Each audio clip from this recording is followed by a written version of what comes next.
পঞ্চগড়ে এবার সুশাসন প্রতিষ্ঠায় রাজপথের লড়াকু সৈনিক প্রতিমন্ত্রী ফরহাদ হোসেন আজাদ। আপনারা দেখছেন সমাজের চিত্র টিভি সংবাদ। পঞ্চগড় থেকে মোহাম্মদ তোতামিয়ার ভিডিও চিত্রে দেখুন বিস্তারিত। পঞ্চগড় ২ আসন বোদা উপজেলার কৃতি সন্তান মাননীয় প্রতিমন্ত্রী পানি সম্পদ মন্ত্রণালয় আলহাজ ফরহাদ হোসেন আজাদ শুক্রবার এজদশ জাতীয় সংসদ নির্বাচনের শপথ গ্রহণের পর পানি সম্পদ মন্ত্রণালয়ের প্রতিমন্ত্রী হিসাবে দায়িত্ব পান ফরহাদ হোসেন আজাদ। তিনার নির্বাচনী প্রত্যেকটি এলাকা ঘুরে দলমত নির্বিশেষে সকলের সাথে পথযাত্রার মধ্য দিয়ে সাক্ষাৎ করেন।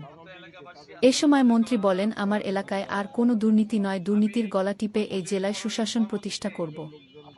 আমাদের যারা নেতাকর্মী রয়েছেন তাদের প্রতি আমার অনুরোধ রইল, কেউ কোনো অসৎ ও দুর্নীতি কাজে জড়াবেন না, তাহলে এর ফলাফল ভালো হবে না। এছাড়াও তিনি সবার সাথে ওয়াদা করেন এলাকায় রাস্তাঘাট, নদী, কালভার্ট, ব্রিজ, ফ্যামিলি কার্ড, কৃষি কার্ড সহ সকল সমস্যার সমাধান করবেন।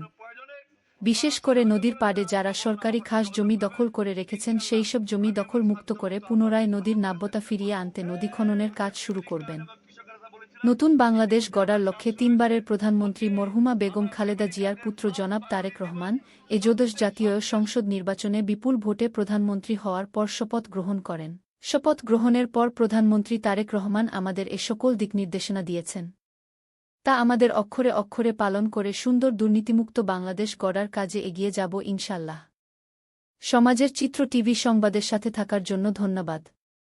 সবার আগে আপনার এলাকার সংবাদ পেতে আমাদের চ্যানেলটিকে সাবস্ক্রাইব, লাইক, ফলো দিয়ে সাথে থাকুন।